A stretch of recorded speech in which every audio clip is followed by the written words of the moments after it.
Hello guys, welcome to my channel. আজকে এক বিশেষ দিন, আমার ভাইয়ের জন্মদিন। তো চলে এলাম সকালবেলা, আমি কাকা কাকিমা ভাই মিলে হাজরাত কালীতলা মন্দিরে।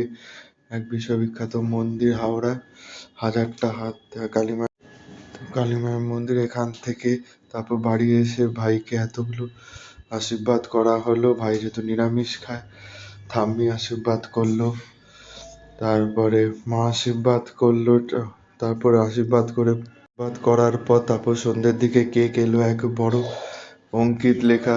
তারপরে বার্থডে সেলিব্রেশন হলো, কেক কেটে সব স্পার্কেল ফাটিয়ে হ্যাপি বার্থডে গান চেয়ে লাকি এদিকে ঘোরাঘুরি করছে। তারপরে সবাই মিলে কেকে হাততালি দিয়ে কেক টেক কাটা হচ্ছে। তো কেক কাটার পর আলাদাই এক আনন্দ। কেক কাটাচ্ছে, লাকি এদিকে ঘোরাঘুরি করছে, মানে লাকি বুঝতে পারছে না মানে কি হচ্ছে ব্যাপারটা। তারপর নুটু এদিকে কেক কাটছে, কেক কাটার পর সবাই হাততালি দিচ্ছে। আবার দেখা হচ্ছে পরবর্তী মিনি ব্লগে। টাটা।